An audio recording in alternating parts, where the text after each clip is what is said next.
اعوذ باللہ من الشیطان الرجیم بسم اللہ الرحمن الرحیم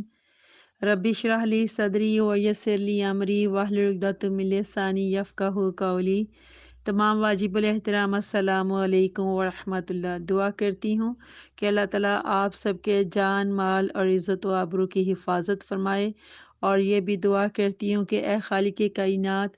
جن مشکلوں اور پریشانیوں میں ہم مبتلا ہیں تو انہیں اپنی شان کریمی سے حل کر دے۔ ہمیں دنیا اور آخرت کی ذلت اور رسوائی سے بچا لینا، اور دنیا و آخرت کی ہم سب کو بھلائیاں عطا فرما، آمین اللہم آمین۔ تمام واجب الاحترام انشاءاللہ عز و جل سورۃ الانفال مبارکہ کا رکوع نمبر 5 دیکھتے ہیں۔ اس میں اللہ تعالیٰ نے کیا کیا بیان فرمایا ہے۔ اللہ تعالیٰ ان قرآنی تعلیمات کو ہم سب کو اچھے سے سمجھنے کی توفیق عطا فرمائے اور عمل کی بھی توفیق دے۔ یہ رکوع نمبر 5 سورۃ الانفال مبارکہ کا پارہ نمبر 9 سے شروع ہو کر پارہ نمبر 10 میں یہ مکمل ہو جائے گا انشاءاللہ عز و جل۔ بسم اللہ الرحمن الرحیم۔ شروع کرتی ہوں اللہ تعالیٰ کے نام سے جو مہربان ہے، ہمیشہ رحم فرمانے والا ہے۔ اللہ تعالیٰ فرما رہا ہے، کل کل اے میرے نبی، اے میرے رسول، آپ بتائیے، آپ ان کو فرمائیے، آپ ان کو فرما دیجئے۔ کن کو؟ کافروں کو مخاطب کرنا ہے، اور اللہ تعالیٰ اپنے محبوب کو مخاطب کر کے کہہ رہے ہیں کہ آپ ان کو بتا دیجئے، آپ ان کو فرما دیجئے۔ کل الذین کافروا، آپ فرما دیجئے کافروں کو کہ اگر ان ینتہوا یغفر لہم، ان ینتہوا یغفر لہم ما قد سلف، کہ اگر وہ اب بھی باز آ جائیں، ان ینتہوا، اگر وہ باز آ جائیں تو یغفر لہم، تو انہیں بخش دیا جائے گا، ما قد سلف، جو ہو چکا، یعنی یہ انہیں جو ہو چکا ہے انہیں بخش دیا جائے گا۔ وَإِن يَعُودُوا، اور اگر وہ پہلے جو کرتوت، جو پہلے جو گزر چکی ہیں، اگر وہ دہرائیں تو فقط مادت سنت الاولین، تو اللہ کہتے ہیں ہمارا طریقہ جو پہلے جو نافرمانوں کے ساتھ ہے نا وہ ہوگا۔ وَقَاتِلُوهُمْ حَتَّى، اور اللہ تعالیٰ یہاں مسلمانوں کو مخاطب کر کے کہہ رہا ہے کہ وَقَاتِلُوهُمْ، تم ان سے لڑتے رہو، یعنی مسلمانوں سے اللہ فرما رہے ہیں کہ تم کافروں سے لڑتے رہو۔ وَقَاتِلُوهُمْ، تم ان سے لڑتے رہو، حتیٰ، یہاں تک کہ لا تکونا فتنۃ، کوئی فساد باقی نہ رہے۔ فتنۃ آزمائش کو بھی کہتے ہیں، یہاں فساد کے معنوں میں لیا جائے گا کہ کوئی فساد باقی نہ رہے۔ وَیَکُونَ الدِّینُ کُلُّهُ لِلَّهِ، اور سارے کا سارا دین، پورے کا پورا دین اللہ کے لیے ہو جائے۔ حتیٰ لا تکونا فتنۃ وَیَکُونَ الدِّینُ کُلُّهُ لِلَّهِ، یہاں تک کہ کوئی فساد باقی نہ رہے اور پورے کا پورا دین اللہ کے لیے ہو جائے۔ فَإِنِ انتَہَوْا فَإِنَّ اللَّهَ بِمَا يَعْمَلُونَ بصیر، اور تو پھر اگر اللہ فرماتے ہیں تو پھر اگر وہ باز آ جائیں تو فَإِنَّ، تو یقیناً اللہ تعالیٰ جو کچھ وہ کرتے ہیں اسے خوب دیکھنے والا ہے، بصیر، دیکھنے والا ہے۔ وَإِن تَوَلَّوْا فَاعْلَمُوا أَنَّ اللَّهَ مَوْلَاكُمْ، اور اگر وَإِن تَوَلَّوْا، اور اگر وہ روح گردانی کرے تو فَاعْلَمُوا، تو جان لو کہ أَنَّ اللَّهَ، بے شک اللہ تعالیٰ، مولاکم، تمہارا کار ساز ہے، تمہارا مولا، تمہارا کار ساز ہے۔ نعم المولا و نعم النصیر، وہ کیا ہی بہترین کار ساز ہے، یعنی اللہ تعالیٰ جو ہے وہ بہت بہترین کار ساز ہے، وہ نعم النصیر، اور کتنا بہترین مددگار ہے، بے شک۔ وَاعْلَمُوا،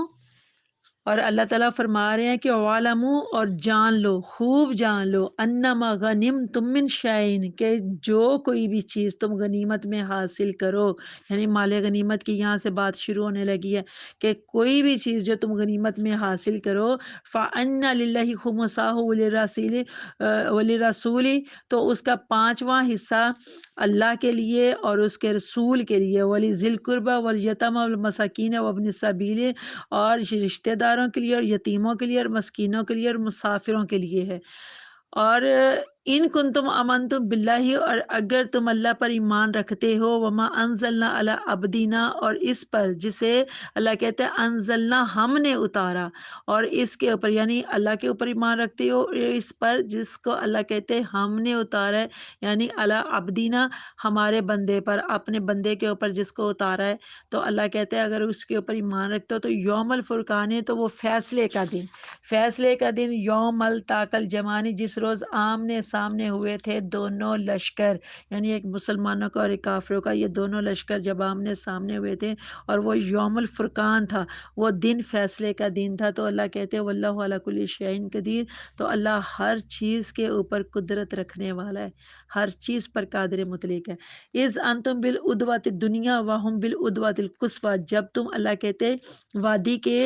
نزدیک تھے، ادوا ادوا وادی کے یعنی کہ قریب کا جو حصہ ہوتا ہے اس کو کہتے ہیں دنیا، دنیا جو قریب، اس کے بعد میں ہم تشریح کرتے ہیں، اللہ کہتے ہیں جب تم وادی کے نزدیک والے کنارے پر تھے، واہم بالعدوۃ القصویٰ، اور وہ جو کافر لوگ تھے ان کا جو لشکر تھا وہ اس کے دور والے یعنی دوسرے کنارے کے اوپر تھا۔ قصویٰ دور کے معنوں میں آیا، دنیا قریب کے معنوں میں آیا، اور ادوا کنارے، وادی کا جو کنارہ ہے، وادی کے ایک جانب، وادی کے ایک طرف۔ تو ورکبو اسفل منکم، اور تجارتی قافلہ نیچے کی طرف تھا تم سے، ولو تواعدتم لاختلفتم فی المیعاد، اور اگر اللہ کہتے تم لڑائی کے لیے وقت مقرر، وقت اگر اللہ کہتے تم وقت مقرر کر لیتے تو لاختلفتم فی المیعاد، تو اس مقررہ وقت سے تم پیچھے رہ جاتے، ولیکن یقضی اللہ امرا کان مفعولا، اور اللہ کہتے ہیں کہ لیکن تاکہ کر دکھائے اللہ تعالیٰ وہ کام جو ہو کر رہنا تھا، کانا مفعولا، جو ہو کر رہنا تھا، لیہلک من ہلاک عن بینات ویحیی من حی عن بینات، اللہ کہتے ہیں تاکہ ہلاک ہو جائے جسے ہلاک ہونا ہے دلیل سے، ام بینات دلیل سے، ویحیی من حی عن بینات، اور زندہ رہے جس نے زندہ رہنا ہے دلیل سے، وَإِنَّ اللَّهَ لَسَمِيعٌ عَلِيمٌ، اور بے شک اللہ تعالیٰ خوب سننے والا اور جاننے والا ہے، علیمٌ جاننے والا، سمیع سننے والا۔ اِذْ یُریکَہُمُ اللَّهُ فِی مَنَامِکَ قَلیلًا، یاد کرو، اللہ کہتے ہیں یاد کرو جب اللہ نے آپ کو، جو کافروں کا لشکر تھا وہ قلیلاً یعنی کہ تھوڑا کر کے، منامی کا آپ کو خواب میں، منام خواب کو کہتے ہیں کہ آپ کو اللہ اپنے حبیب کو، اپنے محبوب، اپنے نبی کو اللہ تعالیٰ یہ فرما رہے ہیں کہ آپ یاد کرو جب اللہ نے آپ کو کافروں کا جو لشکر تھا وہ خواب میں قلیل یعنی تھوڑا کر کے دکھایا تھا، وَلَوْ أَرَاكَهُمْ كَثِيرًا لَفَشِلْتُمْ، اور اگر دکھایا ہوتا آپ کو کافروں کا لشکر کثیرن یعنی کثرت کے ساتھ یعنی زیادہ تعداد میں، تو لا فشلتم، تو تم اللہ کہتے ضرور ہمت ہار دیتے، ولا تنازعتم فی الامر، اور آپس میں جھگڑنے لگتے اس معاملے میں، فی الامر اس معاملے میں آپس میں جھگڑنے لگتے، تنازع جھگڑے کو کہتے ہیں، تو اللہ کہتے ہیں آپس میں تم جھگڑنے لگتے، ولیکن اللہ سلم، لیکن اللہ نے تمہیں بچا لیا، انہ علیم بذات الصدور، بے شک وہ خوب جاننے والا ہے جو کچھ سینوں میں ہے، صدور صدر کی جمع ہے، سینے کو کہتے ہیں، اللہ کہتے ہیں جو کچھ سینوں میں ہے اللہ اس کو خوب جاننے والا ہے، وَإِذْ يُرِيكُمُوهُمْ إِذِ الْتَقَيْتُمْ، اور یاد کرو جب اللہ نے دکھایا تمہیں کافروں کا لشکر، اللہ کہتے ہیں کیسے دکھایا، إِذِ الْتَقَيْتُمْ، جب تمہارا مقابلہ ہوا، فی اعینکم تمہاری آنکھوں میں یعنی تمہاری نگاہوں میں، تمہارے سامنے جب تمہارا مقابلہ ہوا کافروں کے لشکر کے ساتھ، تو اللہ نے کیا کیا، قلیلاً یعنی کہ تھوڑا کر کے دکھایا، وہ یقلیلکم فی اعینہم لیقضی اللہ امرا کان مفعولا، اور تمہیں اللہ کہتا ہے ان کی نظروں میں، یقلیلکم، اور تمہیں قلیل کر کے دکھایا، فی اعینہم ان کی نظروں میں، ان کی نگاہوں میں، اللہ کہتا ہے تمہیں قلیل کر کے دکھایا ان کی نظروں میں، لی یقضی اللہ امرا کان مفعولا، تاکہ اللہ تعالیٰ کر دکھائے وہ کام جو ہو کر رہنا تھا، کانا مفعولا ہو کر رہنا تھا، وَإِلَى اللَّهِ تُرْجَعُ الْأُمُورُ، اور اللہ ہی کی طرف تمام معاملات، ترجع الامور، امور امر کی جمع ہے، امر معاملے کو کہتے ہیں اور امور معاملات جمع کا صیغہ ہے، تو اللہ تعالیٰ کی طرف ہی سارے معاملات، تمام معاملات لوٹائے جاتے ہیں، بے شک صدق اللہ العظیم۔ تمام واجب الاحترام، رکوع نمبر 5 کی آیت نمبر 38، اس میں اللہ تعالیٰ اپنے محبوب رسول صلی اللہ علیہ وآلہ وسلم سے مخاطب ہو کر فرما رہے ہیں کہ یہ کافر لوگ پہلی امتوں کے حالات بار بار سن چکے ہیں، انہیں اچھی طرح سے علم ہے، انہیں اچھی طرح سے معلوم ہے، ان کو پتہ ہے کہ جب ان امتوں نے اپنے نبیوں کی نافرمانی کی تو اللہ کا عذاب آیا جس نے ان کو نیست و نابود کر دیا۔ اب ان کافروں کی بھی روش اگر ایسی ہی رہی تو ان پر بھی مکافات عمل کے قانون کی وہی دفعہ لاگو ہوگی جس کو یہ خود اچھی طرح سے جانتے ہیں، یہ پہچانتے ہیں، ان کو پتہ ہے کہ ان کے ساتھ کیا ہوگا۔ آیت نمبر 39 میں فتنے سے یہاں مراد فساد ہے، اور دین سے مراد غلبہ ہے، دین سے مراد بالادستی بھی ہے، دین سے مراد قوت بھی ہے، دین سے مراد اقتدار بھی ہے۔ یہ سارے جتنے بھی مطالب یہ سارے دین کے ساتھ ریلیٹڈ ہیں، یعنی جب ملت اسلامیہ کو غلبہ اور اقتدار حاصل ہو جائے گا تو پھر اس کے سائے تلے اپنوں اور بیگانوں کو سب کو پناہ مل جائے گی، اور کسی پر جبر نہیں ہوگا، کسی کے ساتھ کوئی زبردستی نہیں ہوگی، کسی کے اوپر کوئی ظلم نہیں ہوگا۔ اسلام کو قبول کرنے والے اور نہ قبول کرنے والے سب عزت اور آزادی کی زندگی بسر کر سکیں گے۔ یہ ان تمام باتوں سے مطلب نکلتا ہے۔ آیت نمبر 40 میں اللہ تعالیٰ اپنی صفتیں بیان فرما رہا ہے کہ اللہ سب سے بہترین کا ساز ہے، اللہ سب کا مولا ہے اور بہترین مددگار ہے۔ پارہ نمبر 10 شروع ہوتا ہے، اس کے شروع ہوتے ہی آیت نمبر 41 میں اللہ تعالیٰ مال غنیمت سے متعلق بہت اچھے سے اللہ تفصیل کے ساتھ بیان فرما رہے ہیں کہ سب سے پہلے سوال یہ پیدا ہوتا ہے کہ یہ مال غنیمت ہوتا کیا ہے۔ لگت کے اعتبار سے تو مال غنیمت وہ مال ہے جسے کوئی فرد یا جماعت کوشش سے حاصل کرے، لیکن عرف شرع میں صرف اس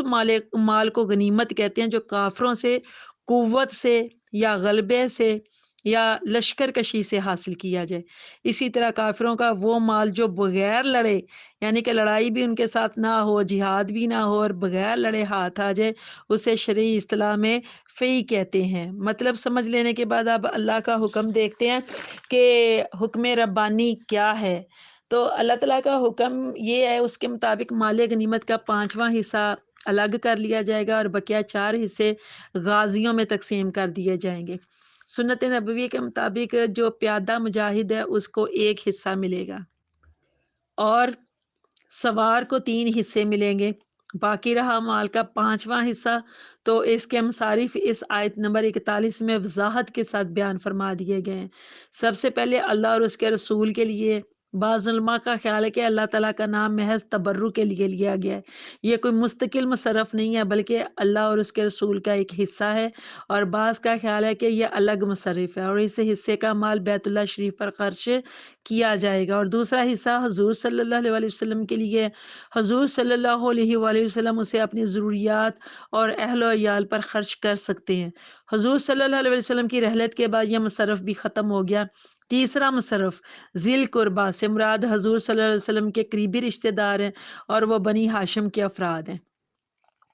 کیونکہ ان کے اوپر صدقات حرام ہے، اس لیے ان کی کفالت کا انتظام اس مد سے کر دیا گیا ہے۔ حضرت شاہ ولی اللہ رحمۃ اللہ علیہ نے حجت اللہ البالغہ، یہ ان کی جو تصنیف ہے اس کے اندر انہوں نے تصریح کیا ہے کہ حضور صلی اللہ علیہ وسلم کے رشتہ داروں کا حصہ قیامت تک بحال رہے گا۔ اس کے علاوہ یتامہ، مساکین، مسافر، یہ سب مال غنیمت کے مصرف ہیں۔ یوم الفرقان، یہ جو یوم الفرقان کا لفظ آیا اس سے مراد ہے حق اور باطل کے درمیان تمیز کرنے والا دن، حق اور باطل کے درمیان فرق کرنے والا دن، یعنی بدر کا دن۔ جب غزوہ بدر یعنی کہ سن 2 ہجری میں یہ واقعہ ہوئی تھی غزوہ بدر، تو جس دن کفر کو شکست ہوئی تھی اور حق کا بول بالا ہوا تھا، تو اس سے مراد یہ یوم الفرقان ہے۔ آیت نمبر 42 میں اللہ تعالیٰ وہ احسان یاد دلا رہے ہیں جو بدر کی جنگ کے دوران میں مسلمانوں کے اوپر کیا گیا تھا۔ ادوا، یہ لفظ جو 2 دفعہ آیا، ادوا وادی کے ایک طرف کو ادوا کہتے ہیں۔ الدنیا، یہ اس کا مطلب قریب ہونا سے ماخوذ ہے، اس سے مراد وادی بدر کی وہ سمت ہے جو مدینہ طیبہ سے قریب تر تھی۔ قصوہ، قصوہ جو کہ اقصی کی مونس ہے اور اس کا مطلب دور ہونا ہے، اور اس سے مراد وادی بدر کی دوسری سمت ہے۔ اور والرکب سے مراد اونٹوں کا قافلہ ہے، اس سے مراد مکہ والوں کا تجارتی قافلہ جو شام سے مکہ واپس آ رہا تھا۔ جنگ بدر میں جنگ بدر کا واقعہ پہلے بھی گزر چکا ہے اور بہت ڈیٹیل کے ساتھ بڑی تفصیل کے ساتھ ایک ایک چیز کے اوپر روشنی ڈالی گئی تھی۔ اب ہم تھوڑا اس کو مختصر لے رہے ہیں۔ جنگ بدر میں کافروں کو بہت بڑی شکست ہوئی تھی اور بڑے بڑے سردار ان کے مارے گئے تھے، اور جو باقی بچے تھے وہ میدان چھوڑ کر بھاگ نکلے تھے، اور کثیر مال غنیمت بھی مسلمانوں کے ہاتھ آیا تھا، اور مسلمانوں کی یہ بہت بڑی کامیابی تھی جس میں اللہ تعالیٰ نے مدد کی تھی مسلمانوں کو غیب سے۔ آیت نمبر 43 میں خواب کا ذکر آیا، یاد رکھیے گا عزیزان من کے نبی کا جو خواب ہوتا ہے نا وہ حق ہوا کرتا ہے، کیونکہ یہ وحی کی ہی ایک قسم ہے۔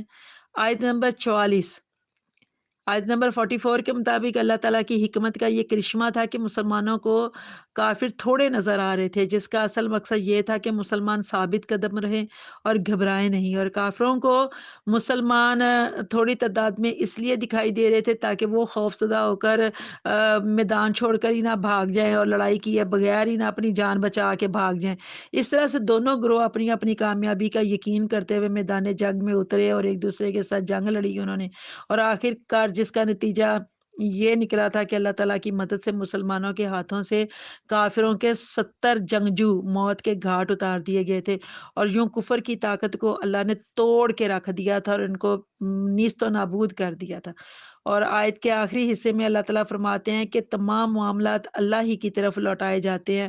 اور لوٹائے جائیں گے۔ یہ دو طرح سے میں نے اس کا مطلب بولا ہے۔ ایک میں نے بولا ہے لوٹائے جاتے ہیں، یعنی موجودہ زمانے کی بات ہو رہی ہے، اور دوسرا لوٹائے جائیں گے، کیونکہ یہاں ترجعو یہ فعل مضارع کا صیغہ ہے۔ فعل مضارع میں ایک وقت میں دو زمانے پائے جاتے ہیں، ایک فعل حال یعنی موجودہ زمانہ، اور دوسرا فعل مستقبل یعنی آنے والا زمانہ۔ تو یعنی جو بات اس میں ہو رہی ہوتی ہے وہ موجودہ زمانے میں بھی ہو رہی ہوتی ہے اور بات آنے والے زمانے کی بھی ہو رہی ہوتی ہے۔ اور فعل مضارع کی پہچان یہ ہے کہ جو ثلاثی مجرد ہوتے ہیں، یعنی تین حرفی جو لفظ ہوتے ہیں، تین حرفوں سے جو مل کر الفاظ بنے ہوتے ہیں، ان سے پہلے شروع میں حمزہ یا الف آ جائے، یا تا آ جائے، یا آ جائے، نون آ جائے، الف، تا، یا، نون، یہ چار۔ الف کو ہم حمزہ بھی عربی لغت کے اندر مطلب عربی حروف تہجی میں پڑھتے ہیں۔ تو یہ چار حروف ہیں جو ثلاثی مجرد کے شروع میں اگر مطلب لگا دیے جائیں، ان چاروں میں سے کوئی بھی حرف کا اضافہ کر دیا جائے تو فعل مضارع بن جاتا ہے۔ ان چار حروف کو یعنی حمزہ، تا، یا، نون، ان کو عطین کا مجموعہ بھی کہتے ہیں۔ اس کے ساتھ ہی رکوع نمبر 5 مکمل ہوا۔ اللہ تعالیٰ ہمیں قرآن کی تعلیمات کو اچھے سے سمجھنے کی توفیق عطا فرمائے۔ اللہ آپ سب کا حامی و ناصر ہو۔ اجازت چاہتی ہوں، اللہ حافظ۔